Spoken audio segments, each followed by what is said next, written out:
Oh, you want to play psycho killer? Can I be the helpless victim? Cross your eyes and scream, man. Scream for your life. Welcome, Scream Things. I'm Jenica Olin. We are exploring momsters in May, mothers in horror. Pregnancy isn't always pretty, and the community isn't always there to support a new mother. Sometimes they're there to control her body and her choices. What if the people smiling at your baby bump are the ones orchestrating your downfall? For many mothers, the horror of losing control over your own body isn't fictional.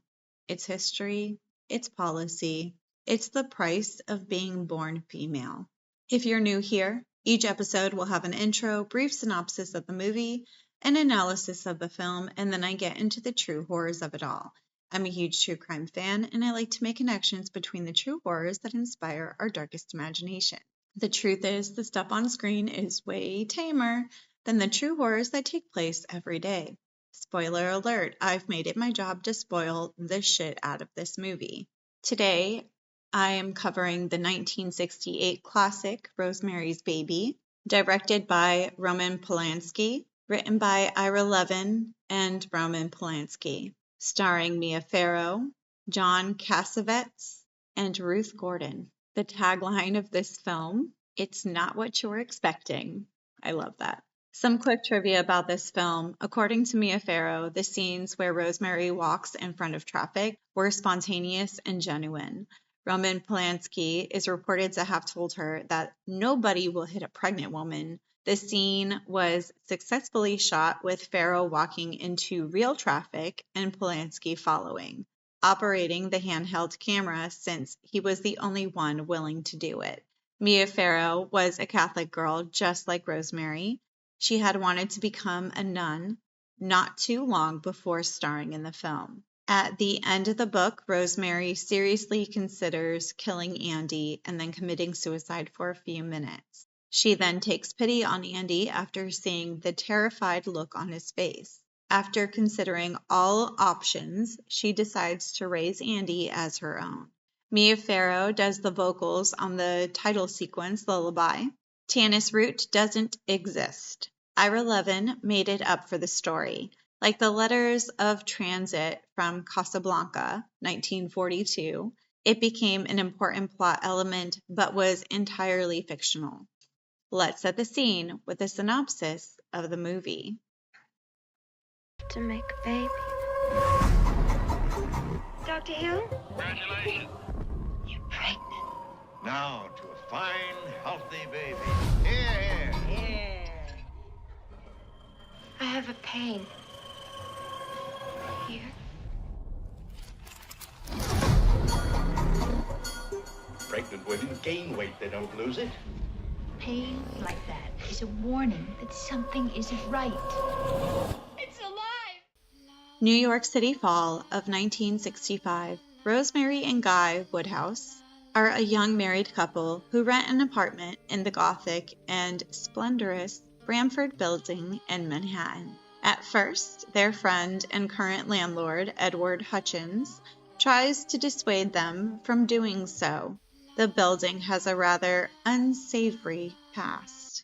Wish I could talk you out of it, though. He's pulling your leg, Rouhani.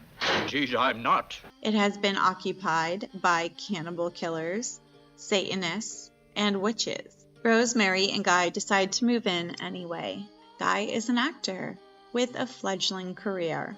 He's done plenty of TV plays and commercials, which have made him good money, but he wants great parts. Rosemary is a gentle soul, originally from Omaha, Nebraska, where she had been raised in a Catholic home. As it is, Rosemary is estranged from her family since they don't accept her marriage to Guy, who is not only an actor, but is also of mixed Jewish Protestant upbringing. So her life in New York is all she has. She's a young housewife dedicated entirely to making a good home for her husband, whom she adores. She has a good circle of friends. Rosemary and Guy are walking home when they see the police surrounding a corpse, her new friend Terry. The Castavets happen to be walking home too, presumably distraught. They strike up an acquaintance with the Woodhouses and later invite them to dinner. Rosemary becomes suspicious about their new elderly friends. And then suddenly, he decides he wants to become a father. Rosemary is thrilled. Evidently, having studied her ovulation cycle herself, she announces the ideal baby night that evening. Minnie drops by to give them some chocolate mousse. Rosemary complains of a chalky undertaste, but Guy gets angry over her ingratitude. She eats part of it and then hides the rest of it in her napkin. Suddenly, feeling disoriented after dinner, she passes out and has a bizarre dream. Then the unsettling dream becomes a nightmare when she finds herself surrounded by naked elderly people. A statued figure of a bearded man staring down at her, and then something that looks and feels inhuman brutally rapes her. This is no dream, she cries. This is really happening. When she wakes up, Rosemary is sore and scratched. Guy half-heartedly apologizes for having had her while she was out. Rosemary's angry, but baby night later proves successful. Upon hearing the news, the Castavets persuade Rosemary to go to Dr. Saperstein, a prominent obstetrician who delivers all the babies of the upper class in the city. Rosemary entrusts herself in him, accepting his odd advice. She develops pain during her first trimester, which causes her to lose weight, alarming her friend Hutch. As her pregnancy progresses, Rosemary feels a mounting sense of dread and angst, especially since no one close to her seems to want to acknowledge her pain. She decides to throw a party for her young friends, a qualification she insists upon. She also insists that they not invite the Castavet. Her girlfriends tell her she looks awful, and that her pain is far from normal. She has to see a new doctor. Rosemary tells Guy, and they fight bitterly over it. But at the last minute, she relents. The pain has suddenly stopped, and she can now feel the baby kicking. Rosemary's friend Hutch drops by for a visit. Roman and Minnie spot him, and suddenly Guy arrives home unexpectedly. Later, Hutch falls into a mysterious coma and dies. As her due date, June 28, 1966, nears, she learns one strange thing after the other. That whole bunch, the parties with the singing and the flute and the chanting, those are Espeths or Sabbaths or whatever don't get they're called. excited, huh? Read what they do, Guy. Could it be that Guy is involved with witches? Has he promised them the baby? Distraught, Rosemary goes to Dr. Saperstein, and his secretary makes an offhand remark, revealing something horrible. The good doctor sometimes smells like a tannis root, which she has learned is more commonly called devil's pepper. Saperstein is a witch too, and must be part of the plot against her. Rosemary calls Dr. Hill from a payphone on the street and persuades him to see her. They're very clever people. They planned everything right from the beginning. They probably made some sort of deal with Guy. They gave him success, and he promised them our baby to use in their rituals. When she reveals her suspicions to him, he seems to take her seriously, and he gives her a sedative to help her sleep. But she's horrified when she awakens and finds that Guy and Dr. Saperstein have arrived to take her back home, and Hill is unwilling to stop them, seemingly frightened of them. She manages to lock them out of the apartment, but before she can call for help, Guy and the others appear in the apartment, having entered by some other means. Rosemary tries to fight them off, and she goes into labor. They have to force her down on her bed, while Saperstein injects her with a sedative. When she wakes, Guy tells her that she's had a boy, and he's fine. Later, Saperstein tells her that the baby is dead. The coven members sit with Rosemary, collecting her breast milk, and she thinks she can hear a baby crying through the walls of the apartment. She knows they've taken the baby, and she thinks they're planning to sacrifice it for one of their rituals. After a few days of pretending to cooperate and take her sedatives, Rosemary finds the partition between her apartment and the apartment of the Castavets. She discovers the entire coven sitting in the living room around the bassinet.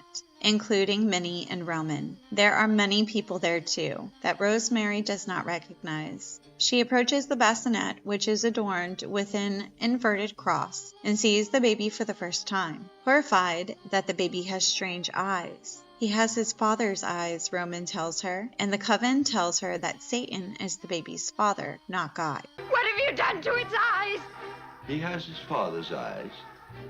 Guy finally tells her that he made an agreement with the coven to allow them to impregnate Rosemary with a spawn of the devil in exchange for a successful acting career. Rosemary spits in his face. Minnie brings her a cup of tea. Roman speaks more gently to her and encourages her to be the baby's mother and does not need to join their evil coven. Although Rosemary hesitates at first, her maternal instincts win and she approaches the bassinet. The witch protests at first until Roman orders her to leave the crib. Rosemary begins to rock the baby and sings to it. You're trying to get me to be his mother. Aren't you his mother?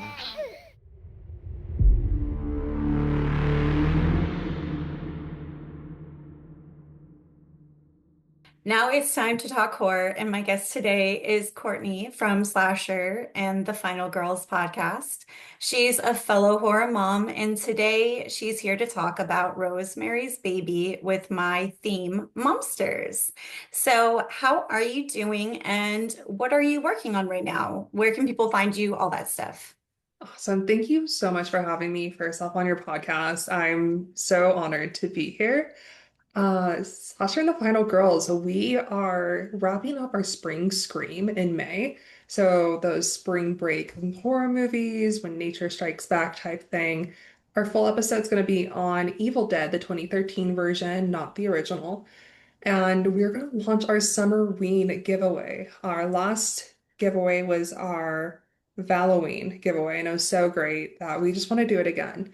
And over my personal page, Crypt and Crowns, I'm going to be kind of coming back and bringing back Summerween crafts, DIYs, different things you can do to naturally spook up your life without hurting your wallet too much. I love that. I am so excited. It's been a minute, but it's time that I finally come back. Finding all of us, Slasher and the Final Girls are anywhere you can listen to a podcast. We are hosted by Spotify, so if you want to see some of our video episodes, that's over there. Our Facebook page is Slasher and the Final Girls. The and is the ampersand. And Crypt and Crowns, same Instagram, Facebook page type thing. So you took a little bit of a break because you are a fellow horror mom and you just had, was it your first baby? Yep, so I had my first and needed a break because pregnancy is a lot. Yeah, it is. And this movie definitely shows you that too. I was so happy we had Rosemary's Baby as an option. I was like, I would love to talk about pregnancy. Yes. I have a daughter. She is 18. She's an adult. And yeah, I'm Made it. pretty much done with my parenting at this point. I think in the not too near future, but like in 10 years from now, it'd be cool if I was a grandma eventually and I can take care of that baby for her. My parents definitely, because I'm older, so my parents were kind of like, okay, ma'am, when is this happening? Yeah. Let's get into this movie. At a first glance, Rosemary and Guy seem like a young, normal, newlywed couple. They move into a beautiful, if not creepy, apartment, uh, talking about starting a family, and everything appears like loving and normal. But even early on, we start to get little glimpses of an imbalance. Guy is making the decisions for both of them without fully discussing like things with Rosemary, and then he dismisses her concerns and clearly values his own ambition more than her opinion when it comes to their life and where it's going to go. Did you kind of pick up on that same thing? Definitely. Like, there are certain scenes where I think specifically where they're talking about the Cassavetes and how they want to go over for dinner. Mhm. And I understand it was fashion to be in a baby doll dress, but I thought it was really weird for her to be in a baby doll with pigtails. And she's almost trying to manipulate the scene to get him to agree to go to a dinner with someone. and she's pouting, she's infantilized in the scene, and finally he agrees to go. And she's like, no, no, no, we don't have to, trying to make this whole idea of him going to dinner seem like his idea. Like it's exhausting. Yeah, there's a imbalance within the power between them and their relationship. Mhm. And that only gets worse.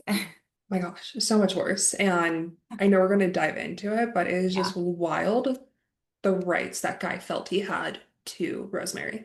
Oh yeah. Yeah. I love that his name is Guy too, because he could be Yes, just like any guy. Like he doesn't have to, we don't really need to have a specific name. He's just like your typical guy, husband in a relationship at this time in the 1960s. And, a wife is property at this point still. definitely. Like I remember while watching, because especially that one scene where she wants to go back to Dr. Hill and he's Mhm. refusing to give her money. I'm like, gosh, when do women get rights to open a bank account? It was in 1974 is Yeah. when they finally had rights to open their own banking account. They had to have their husband's permission or their father's permission. So, Mhm. Yeah, no, it's really fucked up. And a lot of people don't realize how recently women have gotten full rights over their financial freedom, our bodily autonomy, everything. And it's starting to get taken away, which is super scary. And I will be talking about that again later yeah. on, because that's definitely a theme within this movie. So I guess the first theme I really have in here is the fear of bodily autonomy being stripped away. Actually, that goes perfectly with what we just said.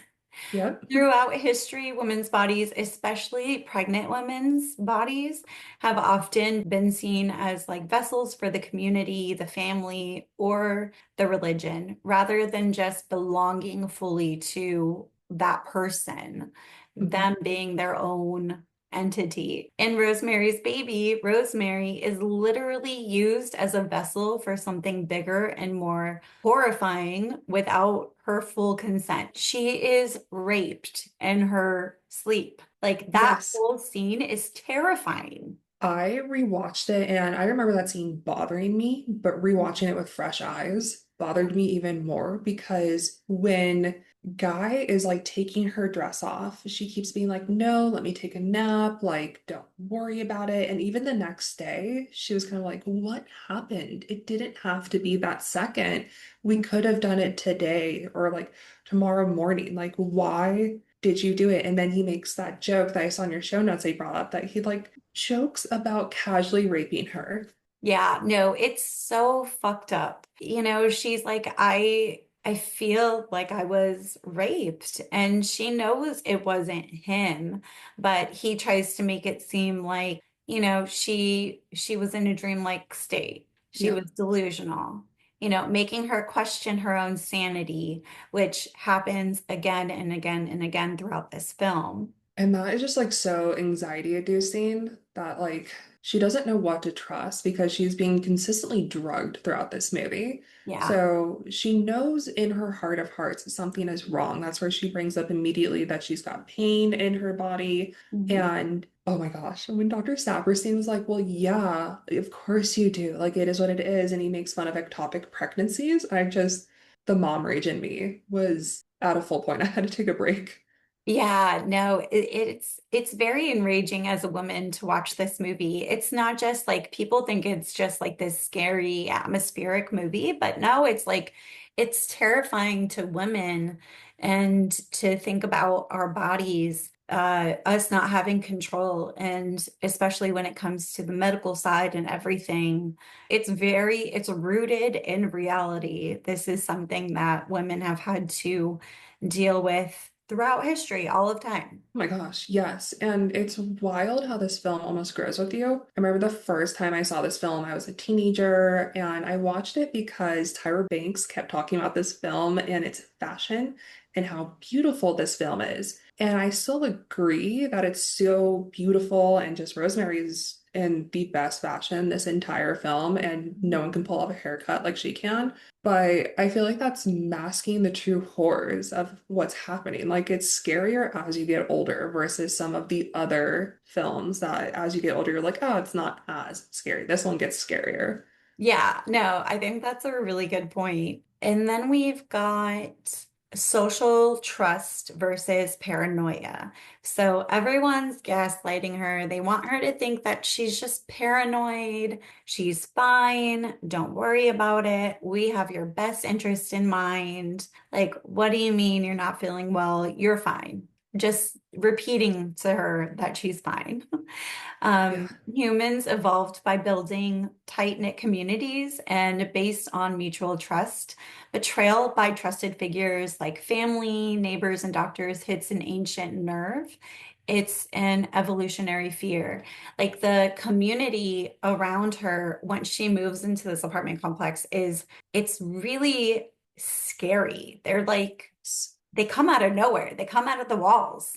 Yes. Oh, that's such a good way to say it. It's terrifying. And I think the thing that's the most frustrating is when you're pregnant, you get your own subculture that kind of comes to you. So it's grandmothers, it's mothers, it's all these women who have gone through pregnancy before, and they're there to support you and help you through a really hard journey. Like, it's beautiful, it's so rewarding, it's so empowering, but it's scary in it. Like, you don't know what's going on. So you do trust these women who are like, I've been through this, I got you. And you trust these doctors because they're supposed to be the skilled ones in the room. And she's told Dr. Stapperson's the best. We've never heard of a Dr. Hill before. Don't go to Dr. Hill.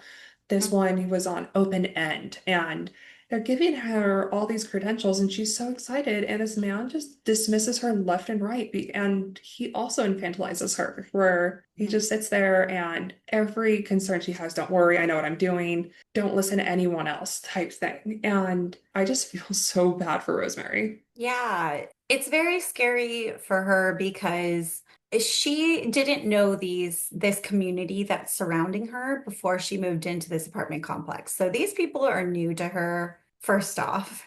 Yeah. And then she is pregnant for the first time. Your second pregnancy, you're going to be a little bit more wise on things. You're going Yeah. to know to trust your own instincts and, like kind of what these warning signs are. But she has no idea. She's never experienced this before. And they're looking out for her best interest, especially her husband. Like the Right. fact that she's being betrayed by her husband for him he wants to be famous, right? He wants to be a famous actor. So he offers up Rosemary's body, which is so fucked up. It's like the ultimate betrayal. Like, that is your partner. And I understand, like, sign of the times where, like, yeah, there's a power differential, but, like, that's still your partner, the partner you vowed to care for in sickness and in health. And those vows are around then. And he's like, as long as I get the part, girl, like, here you go. Yeah, she's a bargaining chip. She is something that he owns instead of something that he loves and cares for. And even the baby isn't something that he loves and cares for. It's another bargaining chip. Exactly. And wild Mhm. betrayal. The power imbalance and gaslighting, I get a little bit more into it in my notes. So, the devil may get all the attention, but Guy is the real villain here. The terror isn't just in monsters lurking outside, it's the monsters sleeping in your bed, smiling at you, telling you everything is going to be okay. Like, this is so symbolic of an abusive relationship that I know so many women are in, and it's so hard to recognize it and escape it. Especially because Guy's an actor. So he knows how to turn it on and take gaslighting to a whole nother level. Like, he just like plays things off casually. Like, watching the scene, and you just watch Guy after Rosemary's kind of like, I was raped, and Yeah. he like how lighthearted he was. He played off real quickly. The most guilty he felt in that scene was his nails. And he was like, hey, sorry, file them down. Like, that was the most guilt, Yeah, were because his he has nails. the scratches on her. And those That weren't even was his nails. Like he no. says, sorry, like, oh, my nails are long, but it's like, bitch, those weren't even your nails. It was Satan that was raping her. It was the devil. Like, And that scene where everyone's surrounding her and watching that happen, I think it's so interesting that he's actually not even the front row. He's not even invited to the front row. Mhm. He's standing behind the cast of vets and it's kind of like whispering in Minnie's ear to like kind of be like, yo, what's happening? Like, should this be happening? So he's not even invited to the main seat. It was terrifying watching them uh like when they were tying her legs down and they were smearing the blood on her and all this stuff. It was very ritualistic. Everyone was around. It was a ceremony. It wasn't just a rape scene. It was a rape ceremony. Yeah, exactly. And you could tell how uncomfortable she was. She's looking around wildly. She's not fully pulling on the restraints, but she's just kind of like, she's not consenting. She's not okay with this.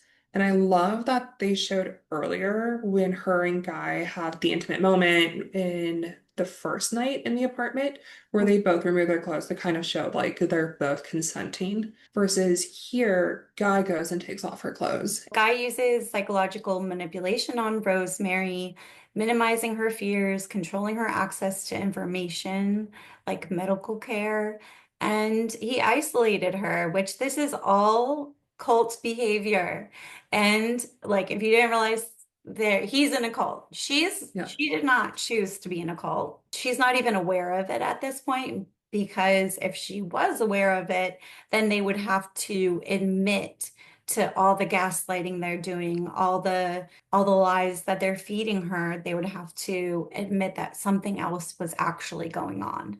Oh, definitely. Like he threw away her books. He isolated her from her friends and said like, "Oh, your friends are bitches. They're just nothing but bitches." And they're just looking out for your wife who's struggling, who's not doing well, who's losing weight rapidly. Like that's not a good sign. Um, yeah, I have a note in here that he treats her pregnancy as his project, assuming Yeah. authority over her body and her choices. Like she does not have free will to go to whatever doctor she wants to go to. She doesn't get to read books that might help her throughout her pregnancy. She doesn't get to even take medicine or vitamins that could help her. They keep giving her this like stupid tea that Yeah.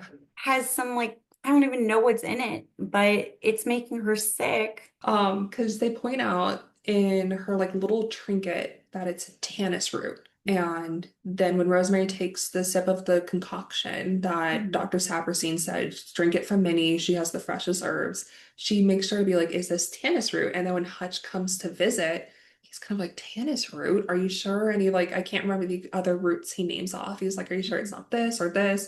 And he looks at the trinket and he goes, this is mold. This is a mold in here. This is not a root. And he was the one close by friend who's looking out just for Rosemary. That was Rosemary's relationship. And then they kill him off. Yeah, we don't find out how he dies, I don't think. Did they ever mention how?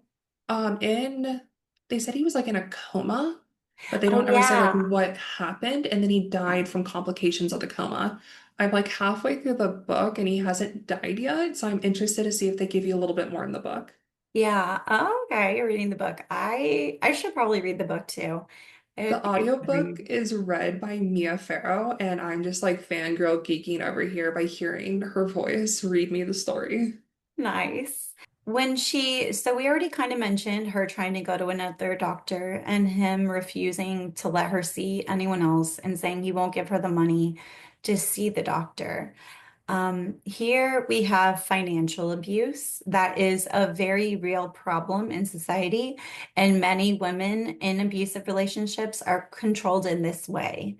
Still to this day, it doesn't matter that we can get our own bank accounts, but when your husband is the one that's working, we've got these imbalances, and even men make more money than women in general. Um, and it's not that the woman isn't working just as hard or doing more than the man. Like, honestly, we do so much more because we'll be working that full-time job and taking care of the kids and taking care of the house and everything else. And Um, dinner's still on the table on time. yeah, but we don't get the same credit. We don't get the same compensation for our work in general. Not saying that this is the same for everyone because that's never true of anything. But in general, when you look at, statistics or whatever, this is true. And, men use money to control women. Are there any other connections you made to that scene? I guess like in real life, it pained me to see where they're in that fight after the baby shower, and Rosemary's finally putting her foot down. She was like, "No, I stopped drinking Minnie's drink. I feel better. I Mhm. can finally like that pain's finally going away, and I can feel my baby moving." And she Yeah. goes, "I want to go to Dr. Hill. I want pills. I want Yeah. this." And she's really trying to set that boundary, and she's bringing up good arguments, and Guy's thing is, well, I'm not paying for it. And so she uses money that she like squirreled away to Hmm. go get a taxi to go to Mr. Hill or go to Dr. Hill, sorry. And it reminds me of there's some like Reddit threads, and I hate that you have to go to this, that teach women how to hide money from their husbands so that they can safely leave. So things like with your grocery store money, find a few extra coupons and buy a gift card because chances of him checking out the receipt are not going to happen. And so Wow. that way, like you can scroll money away. So if he's checking bank accounts, he just sees like that one transaction from your grocery store. No, I didn't realize. I mean, that makes so much sense. And I'm sure there are all these kinds of tricks of like saying you're going to go get something and then putting the cash away in a certain spot. I've definitely seen that in movies a bunch. Yeah, that's terrifying. That is such a hard position to be in. And you know that most of these women who are in those positions too, they're moms. They're, part of the reason why they have these financial hardships when it comes to leaving an abusive partner is because you have children that are dependent on you, that, what are you supposed to do? You have to feed your kids. They have to have a house. It's terrifying, the situations that women are put into. Yeah, no, completely agree. And I think that's like one, there's so many toxic things that guy did, but that's like one of the more obvious ones is like the financial abuse and like the emotional abuse, the gaslighting. There's even a scene or like a few scenes where he really pulls away from Rosemary Mhm. and kind of gives her the cold shoulder and almost iced her out at one point, and she's just like, "What is happening?" And I was listening to a podcast to kind of look up for this show from Yeah. the Horror Movie Club. And it's not confirmed on anything, but I think it's so cool, like theory running around that Guy knew he had to have baby night on a specific night, which is why Minnie dropped off the chocolate mousses. And so they told him to ice her out, completely ignore her, and then come up to her and be like, "Hey, like, let's have a baby," and like turn around and give her that warmth again, Mhm. because then she's going to want to have that keep happening. So she's going to behave in a certain way Yeah. and They're agree to conditioning it. her. They are. Thank you. That was the word I was dancing around. Thank you Yeah. so much. Of course. No, that makes sense. I mean, especially everything here is ritualistic, right? Yes. So I'm sure there's a certain time of the year, whether it's the winter solstice, or I'm sure there's some significance to whatever time and day, and whether it's the moon or the sun or, the way the planets are aligning, there's always some connection between something exterior and like kind of celestial about it. So I'm sure there is that aspect in there within her medical stuff. I was so scared for her when she was losing weight while she was pregnant. She looked so sickly. Yes. Like when Hutch came over and they had to have put like so much white foundation on her, and she's like almost like leaning against the wall. She is sick, and Hutch is like, This is not okay." And that's why he started looking into stuff for her. And that's why he called her and said, "I need to meet you and you alone." Yeah. And then they had to ice him out. They kept telling her, like, oh, this is normal. Like, no, it is not normal to lose weight in the beginning of your pregnancy. No, and that's why most doctors weigh you constantly to make sure you're within the healthy range. Like morning sickness is a thing for a lot of folks. Yeah. And they've recently started like giving anti-nodules because you need to keep food down to help baby grow and to help Wow. keep you alive. I can't even imagine what it took out of her body. Like it probably took bone marrow.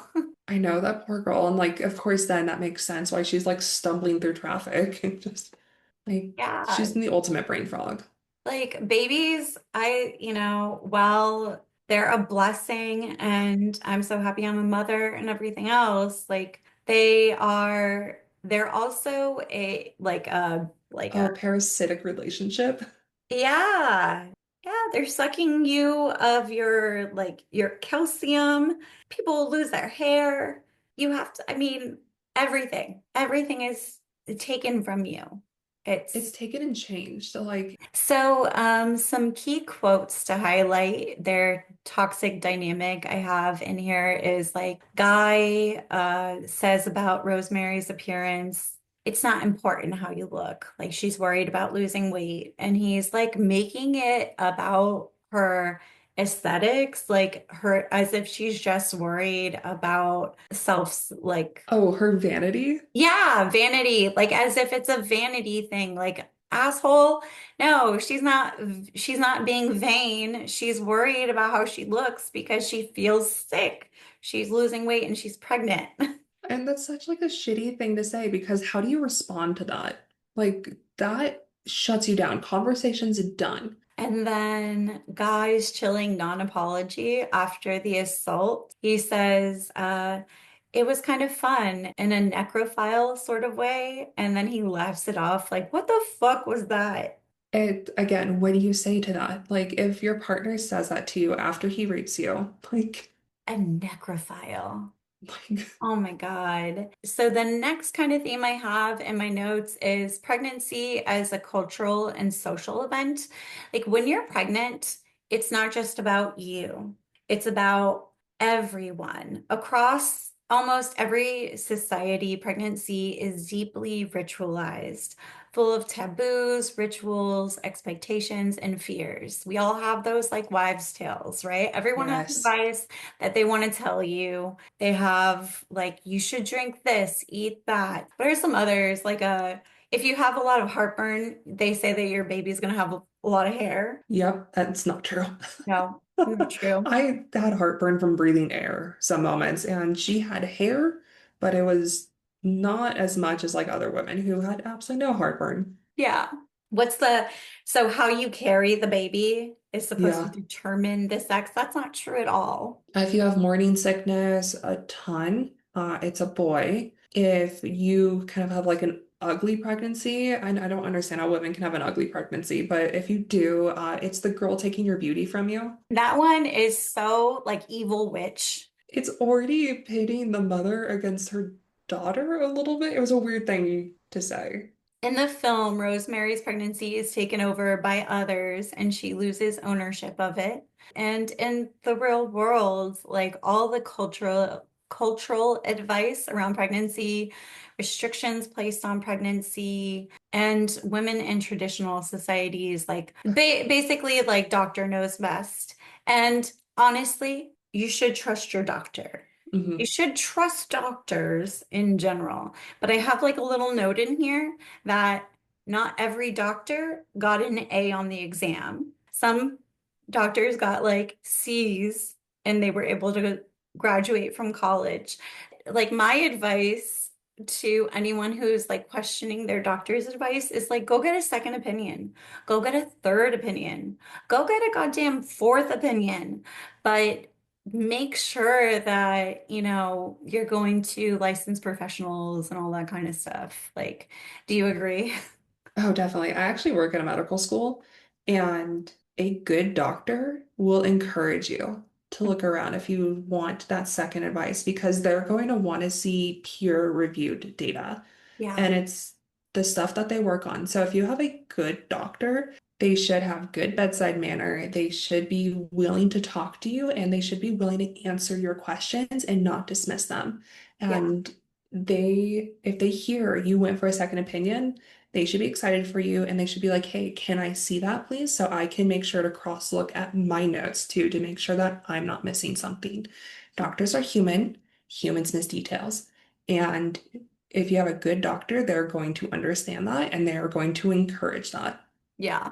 Your If you insurance have a company might doctor, not. yeah, If you have a doctor or anyone that says, like, no, don't listen to anyone else, I'm the only one that you should be going to, you're probably in a cult. Girl, run for the hills. Like, Let's get into that baby shower scene. So, yeah, in the baby shower scene, Rosemary is one of the most, so that scene's one of the most pivotal and emotionally raw moments in the whole film. It's where the mask starts to like crack and real concern from outsiders is sneaking into Rosemary's world, and she's finally getting that validation she's like so been longing for. And then Guy's reaction is so telling because he is automatically on the defense.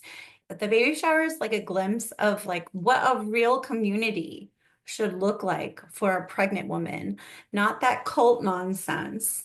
Like yeah. these friends who are like worried about her and they want her like to be okay. Yeah, and I think I definitely mentioned how like Guy went off and called them all bitches and said like you can't see them, they're making you upset, they're exciting you.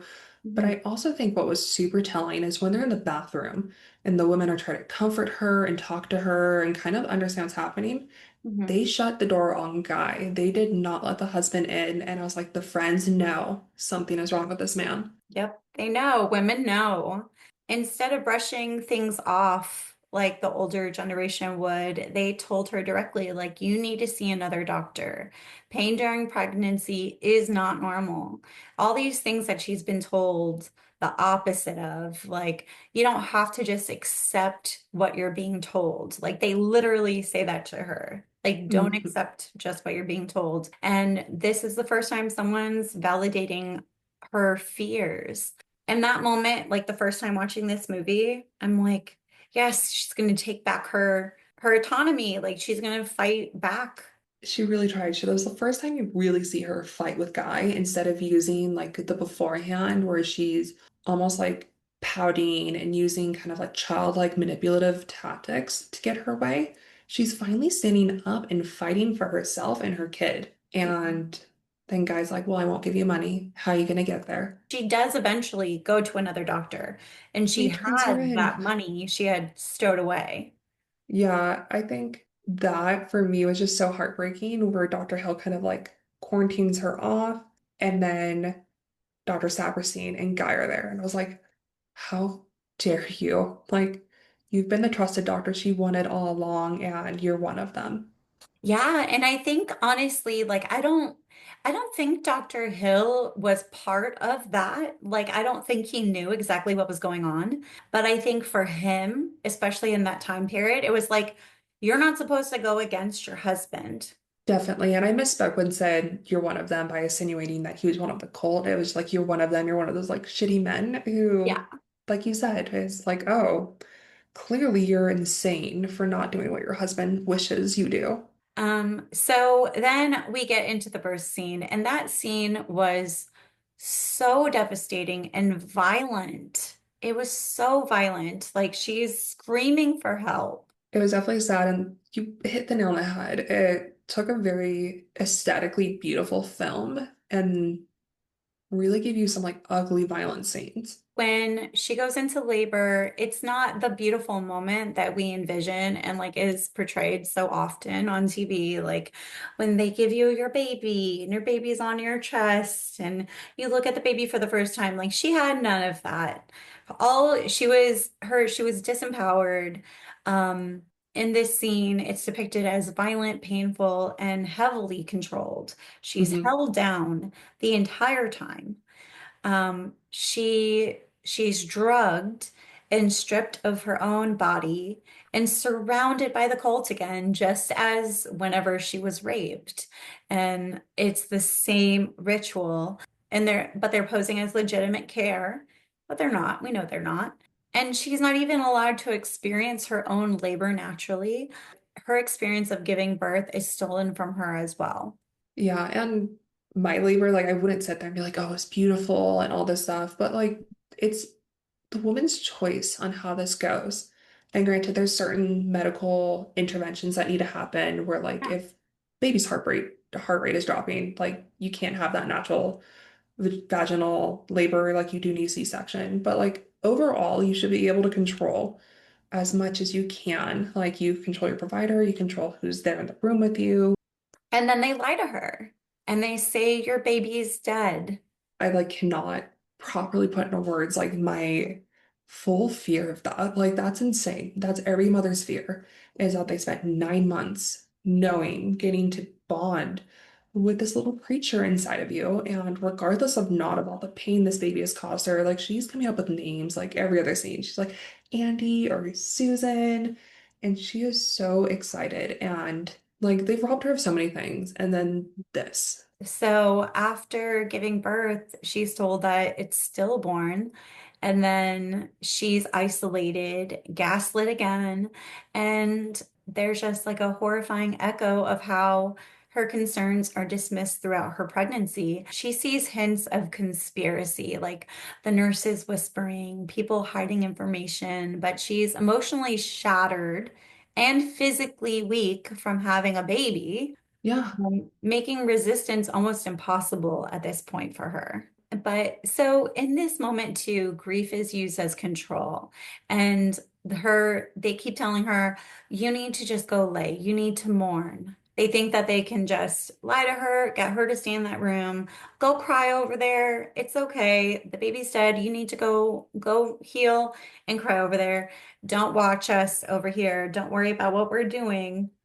Yeah, because why would hearing that like your baby's stillborn, why on earth would you want to cut yourself that deep and try to find out why, try to find out more? And so they're taking advantage of that. And then the part where she hears the baby through the wall. And that is a pivotal moment again. Rosemary's sedated but still alert, and she hears the baby crying through the wall. Her instinct overrides. She's got that motherly instinct. She knows. So we get to the very ending scene where Rosemary's in the room with the cult, and you see the cradle, the black cradle with an upside down cross. So she goes to rock the baby. And this is such a crazy scene. She looks at it and she looks up and she's like, his eyes, his eyes. Like she looks terrified looking at this thing. And the coven celebrates it. But Rosemary, even though she's terrified, in one moment she's terrified, and the next moment her maternal instincts kick in and she wants to be there by the baby anyway. Yeah, it's so interesting. So like I haven't actually gotten to this part in the book, but I guess there's a little bit more internal dialogue at this moment where Rosemary's trying to like decide what to do. Mhm. And ultimately, like we've talked about, like that's your baby. That is her baby, regardless of how she got to this moment. Like she has that bond to her child. So I see where it could be a submission to the cult, but part of me is like, no, this is her doing what mothers do best, and she's rocking her baby because she knows how to rock her baby best. Yeah. But in doing that, it kind of is a submission to the cult because they're not going to let her take the baby. Yeah, and I definitely agree and see that argument, but like part of me's like, oh, but She does take back some of her agency. She says, it's her choice at this point if she wants to be that child's mother or not. And yeah. she chooses to be the mom. Yeah, and I know based on her Catholic upbringing, she has a very strong stance on abortion. So I don't know if that's part of the driving factor that helps her decide, I'm going to love you no matter what. Yeah, I do know that was kind of part of the internal dialogue was her either killing Andy and then killing herself or Mhm. deciding to be Andy's mom and deciding to be Andy's mom won in the end. Yeah. So my kind of like final note on this movie is that like at the end of Rosemary's Baby, the coven shows their hand. Rosemary is no longer seen as a person to them. She's just a biological tool, valuable only if she nurtures the evil they've created. The woman that is rocking the baby at first tries to control how Rosemary rocks the baby. She's like, "You're doing it wrong." And then a man whispers that it's her baby, but not out of kindness. Like, no one is Yeah. being kind to her in this moment still. It's like a sinister invitation to become the mother of darkness or lose the last piece of yourself, because that's a part of her that she carried that baby for 9 months. Yeah.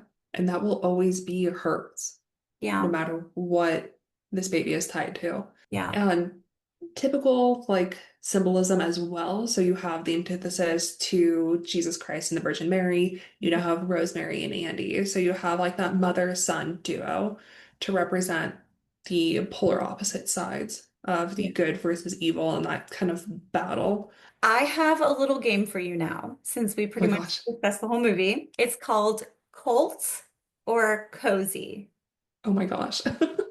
So I'm going to have some scenarios, and one is going to sound like a nice Sunday brunch where you're just like nice and cozy, and the other ends up with you chanting in a basement somewhere.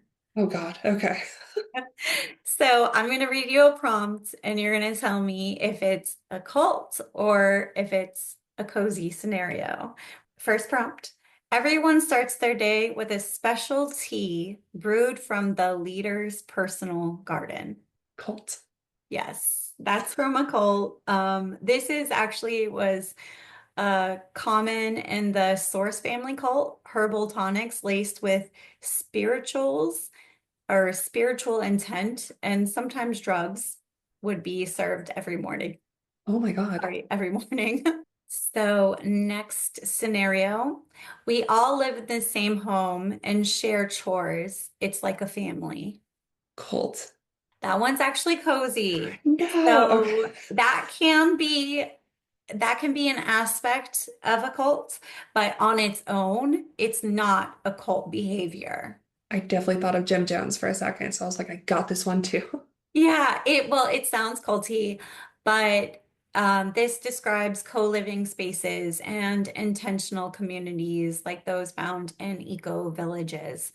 So it doesn't have to be like, as long as they're not trying to control your like other outside stuff, then it's not a cult. That makes a lot of sense. All right, one for two. We all wear white and practice breath work before breakfast. I'm gonna say cozy. Yes, it's cozy. Oh God. So this could be like a yoga retreat, which a yoga retreat could end up being a cult.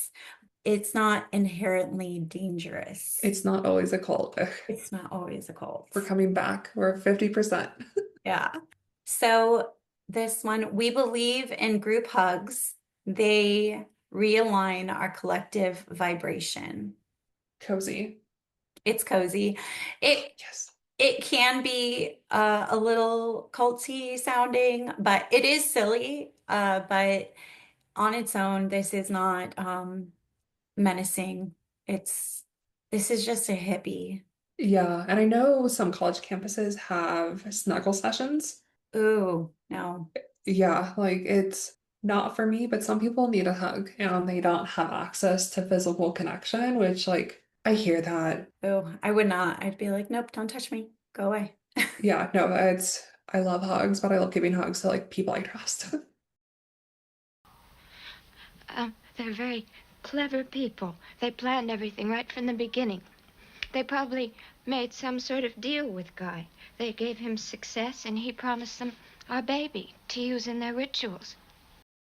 For the true horrors of it all, I'm going to be covering some of the very odd coincidences that happened after Rosemary's Baby was filmed. The 1968 movie, directed by Roman Polanski, was completely fictional. Levin created the story as a modern psychological take on paranoia, the loss of control over one's body, and societal fears around motherhood. It taps into real human fears like medical gaslighting and the distrust of authority, but it isn't tied to any actual events or real satanic cults. That said, because Rosemary's Baby deals with secret cults, satanic pacts, and manipulation, it felt very real and disturbing to audiences, especially when paired with the real-world scenario of the late 60s, like the Manson family murders, happening not long after the movie's release, which only added to its eerie reputation. Some people even retroactively linked the satanic panic of the 70s and 80s, but that was just cultural coincidence, not inspiration. Roman Polanski directed Rosemary's Baby, released in 1968. Just 1 year later, in 1969, his pregnant wife, Sharon Tate, was murdered by Manson's followers. Some people at the time even speculated, wildly and incorrectly, might I say, that the movie itself invited darkness, feeding into the legend of a curse around Rosemary's Baby. In Rosemary's Baby, Rosemary is surrounded by people, neighbors, doctors, and even her own husband, who are secretly working against her, gaslighting her and manipulating her for a cult's darker agenda. In real life, Charles Manson created a manipulative cult where young people, especially women, were completely brainwashed to serve his twisted vision. The idea of being betrayed by people closest to you is central to both stories. Rosemary thinks she's living a normal life in a nice New York apartment. Little does she know her entire world is infested with evil posing as kindness and concern. Likewise, Sharon Tate was living a glamorous Hollywood life, married to Roman Polanski, expecting a child, and seemed to be surrounded by love, only to have that life brutally invaded by cult followers pretending to be harmless at first. Sharon Tate experienced the same helplessness Rosemary portrayed on screen. She was 8.5 months pregnant when she was murdered. Her pregnancy made her even more vulnerable, symbolically and literally. While Rosemary's Baby wasn't inspired by the Manson family murderers, they will forever be connected. Let's end on a high note. It's time for my weekly horror update. Craig Perry, franchise producer, was asked how he felt about the Final Destination 16 years removed from its release. Being brutally honest with writer Clark Collis for his upcoming book Screaming and Conjuring, The Resurrection and the Unstoppable Rise of the Modern Horror Movie, Perry admits that the lackluster fourth installment sucks. It sucks, you guys. New movie, Evil Dead Burn, will be unleashed in theaters in July 2026. I'm excited to hear more about the Evil Dead Burn story and what they're doing with that. Final Destination Bloodlines slaughters a franchise record with $102 million opening weekend. There are already talks about a new installment and making this franchise into an anthology, which I actually think is a great idea for this. If you have a movie suggestion that could fit into my category of the month, I will watch those movies and give them a rating on my Scream scale. You can email me at screamqueenpodcaster@gmail.com and I will shout you out for participating and supporting the podcast. This is a weekly podcast with episodes out every Thursday. All the research, writing, and audio is done by yours truly. This is a one-woman show and I'm doing my very best. Please rate, review, and subscribe. It really means a lot, for real. You can find me on Instagram at Scream Queen Podcaster, Blue Sky at Scream Queen Podcast, TikTok at Scream Queen Podcast, and there's a link tree that will take you to my YouTube and Facebook page as well. Remember, respect women's rights to bodily autonomy. Until next time, goodbye.